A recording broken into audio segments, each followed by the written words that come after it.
बांकुड़ा जिले के खतरा इलाके के चक बाजार आंगनबाड़ी केंद्र में बच्चों के मिड डे मील में छिपकली पाए जाने का मामला गर्मा गया है। घटना के बाद गुस्साए अभिभावकों ने आंगनबाड़ी केंद्र के सामने विरोध प्रदर्शन किया। बताया जा रहा है कि आंगनबाड़ी केंद्र में आए बच्चों को मिड डे मील के रूप में जब खिचड़ी परोसी गई तो बच्चे उस खिचड़ी को अपने घर ले गए। उनमें से कई बच्चों को परोसे गए खिचड़ी में मरी हुई छिपकली मिली।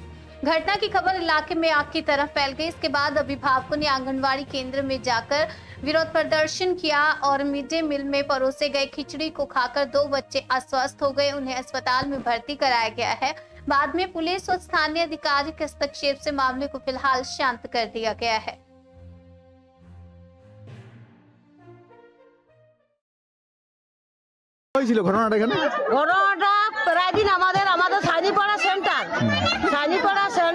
দিদিমণির সামনে একটি ঘর আছে, সেইখানে বললো যে আমরা খিচড়ি ঘাটবো।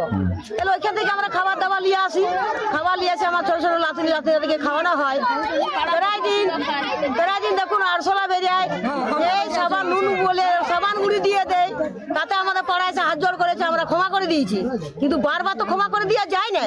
এরপরে যে পাশাপাশি ঘরের লোক বাচ্চাদেরকে এনে খাওয়াচ্ছে, তার মা খাবারটা খাওয়াচ্ছে, তার মা খাওয়াতে খাওয়াতে দেখছে যে খাবারের মধ্যে টিকটিকি পিচকাই বাচ্চার ভাগে তো মুখে দিয়ে দেয় নাই।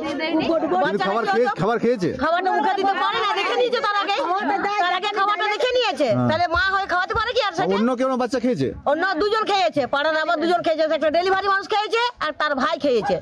হসপিটালে গেছে? হ্যাঁ, তাদেরকে হসপিটালে পাঠানো হয়েছে। তো এখানে কে রান্না করেন? এখানে রান্না করে ওর নামটা কি গো? নমিতা কর্মকার, ময়রা বটে ওরা। তো প্রায় দিনই এরকম ঘটনা করে। আমরা 3 বার ওকে সতর্ক করেছি, কিন্তু মানে না আমাদের কথা, তবু এই জিনিস হয়ে যাচ্ছে। আর যে দীর্ঘদিন রান্নাটা করে সে কিন্তু আজকে রান্না করে না, অন্য হেল্পারকে দিয়ে রান্না করাইছে। তাহলে এবারে বাসন কুসন পরিষ্কার পরিচ্ছন্ন করবে, তবে তো সে রান্নাটা করতে পারবে। ও দেখবে না খাবারটা দেওয়ার আগে একটা জিনিস উঠবে বা না উঠবে, কেন কি করছে, খাবার দেওয়া তো দায়িত্ব তার। কি চাইছেন আপনারা? আমরা চাইছি আমাদের সাইনিপাড়া সেন্টার, আমাদের সাইনিপাড়াতে বসবে, আমরা জায়গা দেবো, আমাদের সুলানা জায়গা আছে। ওই চকবাজার কি প্রচুর ভিড় হয়ে গেছে? প্রচন্ড ভিড়, বাজার বাচ্চা সত্যি তো খাবার নিতে যেতে অসুবিধা হয় বাজি। চকবাজারে মাছ পটি বসে, সবজি পটি বসে, আমরা যাবো কি করে বাচ্চা নিয়ে খাবার নিয়ে? তাহলে বাজার পেরিয়ে যেতে অসুবিধা হয়। আমাদের বাজার পেরিয়ে যেতে অসুবিধা হয়। আমাদের সেন্টার আমাদের পাড়াতেই বসবে, আমরা জায়গা দেবো রান্না করার জন্য। আমাদের বাচ্চা এখানে বসবে, আমাদের পড়ার জায়গাও আছে, দিদিমণি পড়া। আপনার কে আছে?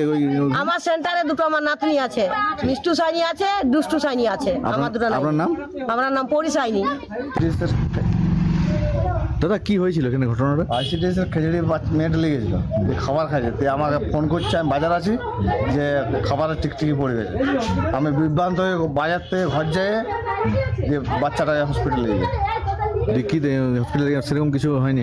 বলছে কিছু অসুবিধা নেই, একটা দিয়েছে, এইটা দিয়েছে, একটা ট্যাবলেট দিয়েছে। খাবার খেয়েছিল? খাবার খেয়েছিল, এমনি অসুবিধা হয়নি? না, এমনি কোনো অসুবিধা নেই, ট্যাবলেট দিয়েছে। আর কি দেখলেন, দেখেছিলেন কি যে খাবারের টিকটিকি রয়েছে? আমাকে ফোন করেছিল সেন্টার থেকে, খাবারের টিকটিকি পড়ে গেছে। তো এই কি চাইছেন আপনারা? আপনারা চাইছে এরকম যে ভালো যেমন করে, নয়তো বন্ধ করে দেয় কেটে সেন্টার। এটা কোন জায়গায় সেন্টারটা? খাগড়া চকবাজার। আর কি নাম যিনি কাজ করেন এখানে? নাম হচ্ছে নমিতা কর্ম।